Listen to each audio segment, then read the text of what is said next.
Friends, good morning. Welcome back to Pushu vlogs Kannada. ಇವತ್ತು ನಾನು ಮಾರ್ನಿಂಗಿಂದ ವ್ಲಾಗ್ ಸ್ಟಾರ್ಟ್ ಮಾಡ್ತಾಯಿದ್ದೀನಿ. ಚಿನ್ನಮ್ಮನ ಸ್ಕೂಲಲ್ಲಿ ಇವತ್ತು ಸ್ಪೋರ್ಟ್ಸ್ ಡೇ ಇದೆ. ಸೊ ನಾನು ಹಸ್ಬೆಂಡ್ ಹೋಗ್ತಾ ಇದ್ದೀವಿ. ಚಿನ್ನಮ್ಮ ಮಾರ್ನಿಂಗ್ ಸ್ಕೂಲ್ ವ್ಯಾನಲ್ಲೇ ಹೋಗಿದ್ದಾಳೆ. ತುಂಬ ಖುಷಿಯಾಗ್ತಾಯಿದೆ. ಹೇಗೆ ಮಾಡ್ತಾಳೆ ಏನು ಅಂತ ನೋಡೋದಕ್ಕೆ. ಅವಳಿಗಿಂತ ಜಾಸ್ತಿ ನಾವೇ ಎಕ್ಸೈಟ್ ಆಗಿದ್ದೀವಿ. ಇದು ಅವಳದು ಫಸ್ಟ್ ಸ್ಪೋರ್ಟ್ಸ್ ಡೇ. ನೋಡೋಣ ಹೇಗೆ ಮಾಡ್ತಾಳೆ. ಆ್ಯಕ್ಚುಲಿ ಇದು ಅವಳದು ಫಸ್ಟು ಸ್ಪೋರ್ಟ್ಸ್ ಡೇ. ಅಂದರೆ ಅವಳಿನ್ನ ಪ್ರಿ ಕೆ ಜಿ ಅಲ್ವಾ, ಅವಳದು ಫಸ್ಟು ಇವೆಂಟು.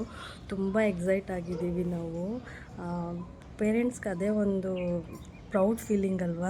ಅಂದರೆ ಮಕ್ಕಳನ್ನ ಈ ಥರ ಎಲ್ಲ ಒಂದು ಆ್ಯಕ್ಟಿವಿಟಿಲಿ ನೋಡೋದಕ್ಕೆ ಫಸ್ಟ್ ಟೈಮ್ ಮಾಡ್ತಾ ಇದ್ದಾಳೆ. ಯಾವ ಥರ ಮಾಡ್ತಾರೆ ಹೇಗೆ ಅಂತ.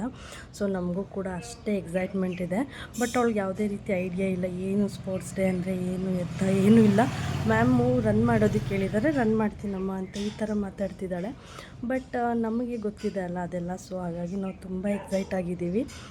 ಇವತ್ತಿನ ಬ್ಲಾಗ್ ಫುಲ್ಲು ನಾನು ನಿಮಗೆ ತೋರಿಸ್ತೀನಿ ಯಾವ ಥರ ಆಯಿತು ಏನು ಅಂತ. ಸ್ಕೂಲ್ ಹತ್ರ ಹೊರಟಿದ್ದೀವಿ. ಚೇತನ್ ಅವ್ರ ಅಮ್ಮ ಕೂಡ ನಮ್ಮ ಜೊತೆನೇ ಬರ್ತಾ ಇದ್ದಾರೆ. ಇಲ್ಲೇ ನಿಯರ್ ಬೈ ಆಗುತ್ತೆ, ಮನೆ ಹತ್ರನೇ ಆಗುತ್ತೆ.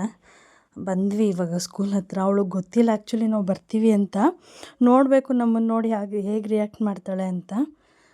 ಕೂತಿದ್ದೀವಿ. ಅವಳಿಲ್ಲ, ಅಲ್ಲಿ ಆ ಕಡೆ ಕೂರಿಸಿದ್ದಾರೆ ಅವಳನ್ನು. ಇಲ್ಲಿ ಮಾರ್ಚ್ ಫಾಸ್ಟ್ ಮಾಡಿಸ್ತಾ ಇದ್ದಾರೆ ಫಸ್ಟು.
ಈವರೆಗೂ ಕೂಡ ನಮ್ಮನ್ನು ನೋಡಿಲ್ಲ. ಅವಳಿಗೆ ಕ್ಲೂ ಕೂಡ ಇಲ್ಲ ನಾವು ಬಂದಿದ್ದೀವಿ ಅಂತ. ಅವಳ ಪಾಡಿಗೆ ಅವಳ ಗೇಮ್ನ ಅವಳು ಆಡ್ತಾ ಇದ್ದಾಳೆ. ಅವಳ ಡ್ಯಾನ್ಸ್ ಮಾಡುವಾಗಲೂ ಮುಂದೆನೇ ನಿಂತ್ಕೊಂಡು ವಿಡಿಯೋ ಮಾಡಿದ್ದೀನಿ, ಆದರೂ ಕೂಡ ಅವಳು ನನ್ನ ಅಬ್ಸರ್ವ್ ಮಾಡಲಿಲ್ಲ. ಈಗ ನೋಡಿ ಫಸ್ಟ್ ಗೇಮ್ ರನ್ನಿಂಗ್ ರೇಸ್ ಆಡಿಸ್ತಾ ಇದ್ದಾರೆ. ಅದರಲ್ಲಿ ಸೋತ್ಲು. ಇದು ಕಲೆಕ್ಟಿಂಗ್ ದಿ ಬಾಲ್ಸು, ಇದರಲ್ಲಿ ಫಸ್ಟ್ ಪ್ರೈಸ್ ಬಂದಳು. ಮಕ್ಕಳುಗಳು ಇದೆಲ್ಲ ಸ್ಮಾಲ್ ಗೇಮು ಅಂತ ಅನಿಸುತ್ತೆ. ಬಟ್ ಅದೇನೋ ಒಂದು ಪ್ರೌಡ್ ಮೂಮೆಂಟ್ ಅಲ್ಲ ಪೇರೆಂಟ್ಸ್ಗೆ, ಅವ್ರ ಮಕ್ಳದ್ದು ಇದೆಲ್ಲ ಆಡೋದು ನೋಡೋದಕ್ಕೆ. ನಿಜವಾಗ್ಲೂ ಎಷ್ಟು ಖುಷಿ ಆಗ್ತಾಯಿದೆ ನನಗೆ ಅಂದರೆ ನಾನು ಎಕ್ಸ್ಪ್ರೆಸ್ ಮಾಡೋದಕ್ಕೆ ಆಗ್ತಾಯಿಲ್ಲ. ಅಂದರೆ ಅವ್ರು ಸೋಲ್ಲಿ ಗೆಲ್ಲಿ ಅವರ ಸ್ಪೋರ್ಟ್ಸ್ ಮ್ಯಾನ್ ಸ್ಪಿರಿಟ್ ಇರುತ್ತಲ್ಲ, ಅದು ನೋಡೋದಕ್ಕೆ ಒಂದು ಖುಷಿ. ಇವಾಗ ನೋಡಿ ಇದು ಫಾರ್ಮ್ ಪ್ರಿಂಟ್ ಅಂತ, ಇದರಲ್ಲೂ ಕೂಡ ಫಸ್ಟ್ ಪ್ರೈಸ್ ತೊಗೊಂಡ್ಳು. ಅವ್ರದ್ದೆಲ್ಲ ಆದಮೇಲೆ ಪೇರೆಂಟ್ಸಿಗೆ ಕೂಡ ಗೇಮ್ ಆಡಿಸಿದ್ರು. ಇದು ಮ್ಯೂಸಿಕಲ್ ಚೇರ್ ಆಡಿಸಿದ್ರು ಫಸ್ಟು ನಮಗೆ KG ಪೇರೆಂಟ್ಸ್ಗೆ. ಇದರಲ್ಲಿ ನಾನಂತೂ ಸೋತೆ.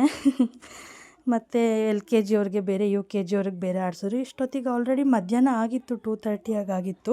ಲಂಚ್ ಕೂಡ ಸ್ಕೂಲಲ್ಲೇ ಆರ್ಗನೈಸ್ ಮಾಡಿದರು. ಸೊ ಅವಳಿಗೆ ಇದು 2:30ವರೆಗೂ ಅವಳು ನಮ್ಮನ್ನು ನೋಡಲೇ ಇಲ್ಲ. ಅವಳಿಗೆ ನಾವು ಬಂದಿದ್ದೀವಿ ಅಂತ ಕೂಡ ಗೊತ್ತಾಗಲಿಲ್ಲ. ಯಾಕಂದರೆ ಕೆಲವೊಂದು ಮಕ್ಕಳು ಹತ್ತು ಬಿಡ್ತಾರೆ ಪೇರೆಂಟ್ಸ್ನ ನೋಡಿದ್ರೆ ಅಂತ ಹೇಳಿ ಮಕ್ಕಳ ಪೇರೆಂಟ್ಸ್ ಹತ್ರ ಬಿಡಲಿಲ್ಲ. ಅವಳು ಕೂಡ ಅಬ್ಸರ್ವ್ ಮಾಡಲಿಲ್ಲ ನಮ್ಮನ್ನು. ಇದು ಮ್ಯೂಸಿಕಲ್ ಚೇರೆಲ್ಲ ಆದಮೇಲೆ ಇವಾಗ ಪ್ರೈಸ್ ಡಿಸ್ಟ್ರಿಬ್ಯೂಟ್ ಮಾಡ್ತಿದ್ದಾರೆ. ಇವಾಗ ಇದಕ್ಕೆ ಬಿಫೋರ್ ಒಂದು 5 ಮಿನಿಟ್ಸ್ ಬ್ಯಾಕು ನೋಡಿದ್ಲು. ನನ್ನ ಹಸ್ಬೆಂಡ್ ಹೋಗಿ ನೋಡ್ಕೊಂಬರೋದಕ್ಕೆ ಹೋದಾಗ ನೋಡಿದ್ಲಂತೆ. ಆಲ್ರೆಡಿ ಕಣ್ಣಲ್ಲೆಲ್ಲ ನೀರು ತುಂಬ್ಕೊಂಬಿಟ್ಲಂತೆ. ಹಾಗಾಗಿ ನಾವು ಫಸ್ಟೇ ಅವಳಿಗೆ ನೋಡೋದಕ್ಕೆ ಹೋಗಲಿಲ್ಲ, ಮತ್ತು ಅಳ್ತಾಳೆ ಅಂತ ಹೇಳಿ. ನೋಡಿ ಫಸ್ಟ್ ಪ್ರೈಸ್ ತೊಗೊಂಡ್ಳು. ಒಂದು ಇವಾಗ ಕೊಟ್ಟರು. ಅವಳು ಆ್ಯಕ್ಚುಲಿ 2 ಗೇಮಲ್ಲಿ ವಿನ್ ಆಗಿದ್ಲು ಫಸ್ಟ್ ಪ್ರೈಸು. ಇನ್ನೊಂದು ಲೇಟ್ ಆಗುತ್ತೆ ಇವಾಗ ಡಿಸ್ಟ್ರಿಬ್ಯೂಟ್ ಮಾಡೋದು ಅಂಥೇಳಿ, ಟ್ಯೂಸ್ಡೇ ಕ್ಲಾಸ್ಗೆ ಬಂದಾಗ ಕೊಡ್ತೀವಿ ಅಂತ ಹೇಳಿದ್ರು. ಏನೋ ಒಂಥರ ಪ್ರೌಡ್ ಮೂಮೆಂಟ್ ಇದೆಲ್ಲ ಪೇರೆಂಟ್ಸ್ಗೆ. ಅದೇನೋ ಸ್ಮಾಲ್ ಗೇಮೇ ಆಗಿರ್ಬೋದು, ಏನೇ ಆಗಿರ್ಬೋದು, ಅವ್ರ ಪಪ್ಪ ನೋಡಿ ಯಾವ ರೀತಿ ಮುಂದೆ ಹೋಗಿ ಫೋಟೋ ತಗೊಳ್ತಿದ್ರು ಅಂಥೇಳಿ. ಇದೆಲ್ಲ ಮುಗಿಸ್ಕೊಂಡು ನಾವು ಮನೆಗೆ ಬಂದ್ವಿ. ಈಗ ಈವ್ನಿಂಗು ರವೆ ಇಡ್ಲಿ ಮತ್ತು ಸಾಗು ಮಾಡೋಣ ಅಂತ ಹೇಳಿ ಡಿಸೈಡ್ ಮಾಡಿದೆ. ಹಾಗಾಗಿ ಆ ರೆಸಿಪಿ ಕೂಡ ನಿಮ್ಮ ಹತ್ರ ಶೇರ್ ಮಾಡ್ಕೊತಾ ಇದ್ದೀನಿ. ನಾನಿಲ್ಲಿ ಮೊದಲಿಗೆ ರವೆ ಇಡ್ಲಿ ಮಾಡೋದಕ್ಕೆ ಒಂದು ಬಾಣಲಿಗೆ 10 ಸ್ಪೂನಷ್ಟು ಎಣ್ಣೆ ಹಾಕಿದ್ದೀನಿ. ಇದಕ್ಕೆ ಸ್ವಲ್ಪ ಸಾಸಿವೆ, ಕಡಲೆಬೇಳೆ, ಹಸಿಮೆಣ್ಸಿನ್ಕಾಯಿ ಸಣ್ಣ ಕಟ್ ಮಾಡ್ಕೊಂಡಿರೋದು, ಜೊತೆಗೆ ಕರಿಬೇವು, ಇಷ್ಟನ್ನು ಹಾಕ್ಕೊಳ್ತಿದ್ದೀನಿ. ಇದಕ್ಕೆ ಸ್ವಲ್ಪ ಆಯಿಲ್ ಜಾಸ್ತಿನೇ ಬೇಕು. ಇದಕ್ಕೆ ನಾನು ಅರ್ಧ KGಯಷ್ಟು ಮೀಡಿಯಮ್ ರವೆನ ಹಾಕ್ಕೊಂಡಿದ್ದೀನಿ. ಇವಾಗ ನಾವು ಸ್ಟವ್ ಆಫ್ ಮಾಡಿಬಿಡ್ಬೇಕು. ರವೆ ಹಾಕಿದ ತಕ್ಷಣ ಅದ್ರ ಬಿಸಿಗೆ ಅದು ಮಾಯಿಶ್ಚರ್ ಆಗುತ್ತೆ. ಕೊತ್ತಂಬರಿ ಸೊಪ್ಪು ಹಾಕಿ ಸ್ವಲ್ಪ ಕ್ಯಾರೆಟ್ ಹಾಕಿದ್ದೀನಿ. ಹಾಕ್ಬಿಟ್ಟು ಇವಾಗ ಇದನ್ನು ನಾನು ಮಿಕ್ಸ್ ಮಾಡಿ ಎತ್ತಿಡ್ತಾಯಿದ್ದೀನಿ. ಇದಕ್ಕೆ ನಾನು ಅರ್ಧ KGಯಷ್ಟು ಮೀಡಿಯಮ್ ರವೆ ತೊಗೊಂಡಿದ್ದೀನಿ.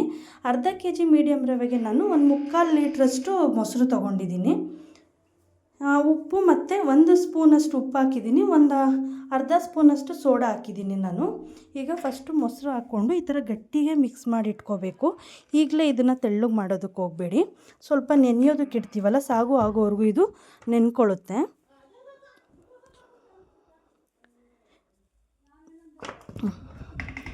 ನೆನ್ಕೊಂಡ್ಮೇಲೆ ನೋಡಿ ಈ ಥರ ನೆನೆಯೋದಕ್ಕೆ ಇಟ್ಬಿಟ್ಟು ಇವಾಗ ನಾನು ಸಾಗು ಮಾಡೋದಕ್ಕೆ ರೆಡಿ ಮಾಡ್ಕೊಂಡಿದ್ದೀನಿ. ನಾನೊಂದು ಮಿಕ್ಸಿ ಜಾರ್ಗೆ ಒಂದು ಸ್ವಲ್ಪ ಕಡಲೆ, ಕಾಯಿ ತುರಿ, ಆಮೇಲೆ ಚಕ್ಕೆ, ಲವಂಗ, ಶುಂಠಿ, ಬೆಳ್ಳುಳ್ಳಿ, ಕೊತ್ತಂಬರಿ ಸೊಪ್ಪು, ಪುದೀನ ಇಷ್ಟು ಹಾಕ್ಕೊಂಡು ರುಬ್ಕೊಂಡಿದ್ದೀನಿ. ಒಂದು ಸ್ವಲ್ಪ ಎಣ್ಣೆ ಹಾಕ್ಕೊಂಡು ಒಂದು ಈರುಳ್ಳಿ ಹಾಕ್ಕೊಂಡು ಫ್ರೈ ಮಾಡ್ಕೊಳ್ತಾ ಇದ್ದೀನಿ.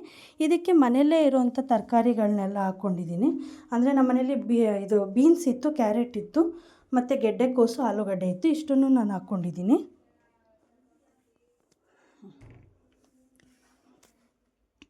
ನೋಡಿ ಈಗ ಹಾಕ್ಕೊಂಡು ಮಿಕ್ಸ್ ಮಾಡ್ಕೊಳ್ತಾ ಇದ್ದೀನಿ. ಇದನ್ನು ಎಣ್ಣೆಯಲ್ಲಿ ಸ್ವಲ್ಪ ಫ್ರೈ ಮಾಡ್ಕೊಳ್ತಾ ಇದ್ದೀನಿ. ತುಂಬ ಈಸಿಯಾಗಿ ಮಾಡ್ಬೋದು, ತುಂಬ ಟೇಸ್ಟಿಯಾಗಿ ಕೂಡ ಇರುತ್ತೆ. ಚೆನ್ನಾಗಿ ಫ್ರೈ ಮಾಡ್ಕೋಬೇಕು. ಇದಕ್ಕೆ ನಾನು ಸ್ವಲ್ಪ ಅರಿಶಿನ ಪುಡಿ ಹಾಕ್ತಾಯಿದ್ದೀನಿ, ಕಲರ್ ಚೆನ್ನಾಗಿ ಬರುತ್ತೆ ಅಂಥೇಳಿ.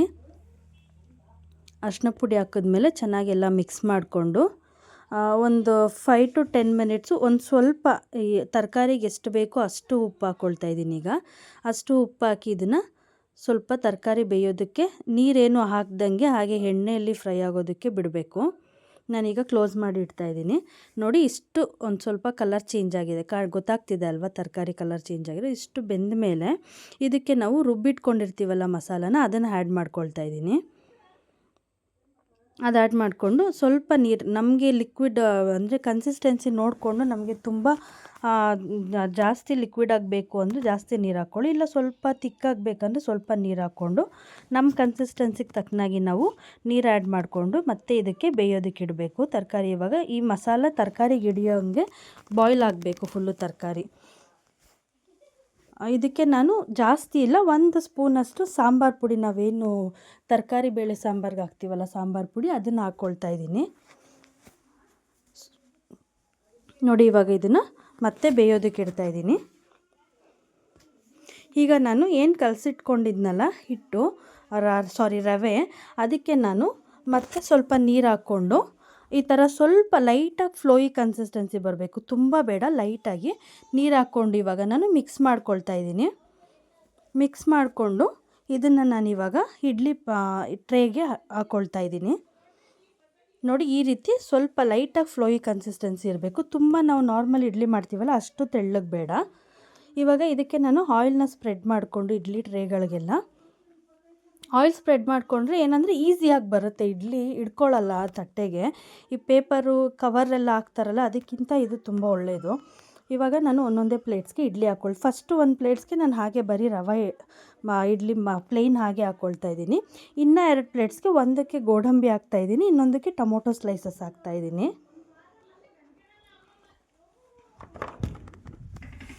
ನೋಡಿ, ಮೀನ್ವೈಲ್ ಸಾಗು ಬೆಂದಿದೆಯಾ ಅಂತ ನೋಡಿಕೊಂಡೆ. ಇವಾಗ ನೋಡಿ, ಇದಕ್ಕೆ ಗೋಡಂಬಿ ಹಾಕಿದೆ. ಇವಾಗ ಇನ್ನೊಂದಕ್ಕೆ ನಾನು ಟೊಮೊಟೊ ಸ್ಲೈಸ್ ಹಾಕ್ತೀನಿ. ನೀವು ಅರ್ಧ kg ರವೆ ತೊಗೊಂಡ್ರೆ ಮಾರ್ನಿಂಗ್ ಒಂದು 5 ಮೆಂಬರ್ಸ್ ಕಂಫರ್ಟಬಲಾಗಿ ಟಿಫನ್ ಮಾಡ್ಕೊಳ್ಬೋದು. ತುಂಬ ಈಸಿಯಾಗಿ ಮಾಡ್ಬೋದು. ಇದಕ್ಕೆ ಪ್ರೀವಿಯಸ್ ಡೇನೇ ನೆನೆಗಾಕಬೇಕು, ರುಬ್ಬಬೇಕು ಆ ಥರ ಎಲ್ಲ ಏನಿಲ್ಲ. ಮಾರ್ನಿಂಗು ನಾವು ಸಾಗು ಚಟ್ನಿ ಮಾಡ್ಕೊಳ್ಳೋ ಅಷ್ಟೊತ್ತಿಗೆ ಇದನ್ನು ಕಲಸಿಟ್ಬಿಟ್ರೆ ಇದನ್ನು ಆಗೋಗುತ್ತೆ. ತುಂಬ ಟೇಸ್ಟಿಯಾಗಿ ಕೂಡ ಇರುತ್ತೆ, ಹಾಗೆ ಹೆಲ್ದಿಯಾಗಿ ಕೂಡ ಇರುತ್ತೆ.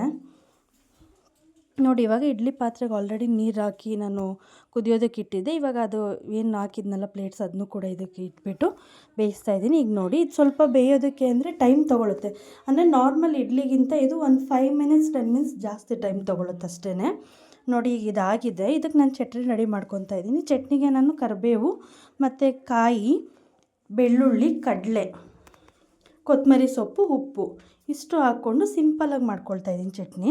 ಅಂದರೆ ಸಾಗು ಚೆನ್ನಾಗಿ ಇರೋದ್ರಿಂದ ಚಟ್ನಿನ ಸಿಂಪಲಾಗಿ ಮಾಡ್ಕೊಳ್ತಾ ಇದ್ದೀನಿ. ತುಂಬಾ ಇಷ್ಟ ಆಗುತ್ತೆ ಎಲ್ಲರಿಗೂ, ಮಕ್ಕಳಿಂದ ಹಿಡ್ದು ದೊಡ್ಡವರಿಂದ ಹಿಡ್ದು. ಇದಕ್ಕೆ ಇನ್ನೊಂದು ಸಬ್ಸಿಗೆ ಸೊಪ್ಪಿದ್ರೆ ಸಬ್ಸಿಗೆ ಸೊಪ್ಪು ಆ್ಯಡ್ ಮಾಡ್ಕೊಬೋದು, ಮತ್ತು ಕ್ಯಾರೆಟ್ ತುರಿ ಹಾಕ್ಕೊಳ್ಬೋದು. ಕ್ಯಾರೆಟ್ ತುರಿ ಹಾಕ್ಕೊಂಡಿದ್ದೀನಿ ನಾನು, ಸ್ವಲ್ಪ ಹಾಕ್ಕೊಂಡಿದ್ದೀನಿ ಚಿನ್ನಮ್ಮ ತಿನ್ನಲ್ಲ ಅಂತ ಹೇಳಿ. ಸಬ್ಸಿಗೆ ಸೊಪ್ಪು ಆ್ಯಡ್ ಮಾಡ್ಕೊಬೋದು. ಈ ಥರ ಎಲ್ಲ ಉದ್ದಿನಬೇಳೆ ಹಾಕ್ಬೋದು ಒಗ್ಗರಣೆಗೆ, ಈ ಥರ ಎಲ್ಲ ಮಾಡ್ಕೊಬೋದು. ಮಕ್ಕಳು ಕೂಡ ಇಷ್ಟಪಟ್ಟು ತಿಂತಾರೆ. ನೋಡಿ, ಚಟ್ನಿನೂ ರೆಡಿಯಾಗಿದೆ. ಇಡ್ಲಿ ಕೂಡ ನಾನು ಇವಾಗ ಇಡ್ಲಿ ಟ್ರೇಯಿಂದ ತೆಗ್ದಿದ್ದೀನಿ. ನೋಡಿ ಎಷ್ಟು ಚೆನ್ನಾಗಿ ಬಂದಿದೆ ಅಂತ, ತುಂಬಾ ಟೇಸ್ಟಿಯಾಗಿದೆ. ತುಂಬಾ ಚೆನ್ನಾಗಿ ಕೂಡ ಇತ್ತು ಟೇಸ್ಟು. ಚಿನ್ನಮ್ಮ ತುಂಬ ಇಷ್ಟಪಟ್ಟು ತಿಂದಳು. ಮೇಯ್ನು ಮಕ್ಕಳು ಇಷ್ಟಪಟ್ಬಿಟ್ರೆ ಅದಕ್ಕಿಂತ ದೊಡ್ಡ ಒಂದು ಖುಷಿ ಇನ್ನೊಂದಿರೋದಿಲ್ಲ. ಅಂದರೆ ಅವ್ರಿಗೆ ತಿನ್ನಿಸೋದೇ ಒಂದು ದೊಡ್ಡ ಟಾಸ್ಕ್ ಆಗಿರುತ್ತಲ್ಲ, ಹಾಗಾಗಿ. ಸೊ ಇದಾಗಿತ್ತು ಫ್ರೆಂಡ್ಸ್ ನನ್ನ ಇವತ್ತಿನ ವ್ಲಾಗ್. ಇನ್ನೊಂದು ಹೊಸ ವ್ಲಾಗ್ ಜೊತೆಗೆ ನಾನು ನಿಮಗೆ ಮತ್ತೆ ಸಿಗ್ತೀನಿ. ಅಲ್ಲಿವರೆಗೂ ಯಾರೆಲ್ಲ ನನ್ನ ಚಾನಲ್ನ ಸಬ್ಸ್ಕ್ರೈಬ್ ಮಾಡಿಲ್ಲ ಪ್ಲೀಸ್ ಸಬ್ಸ್ಕ್ರೈಬ್ ಮಾಡಿ. Thank you.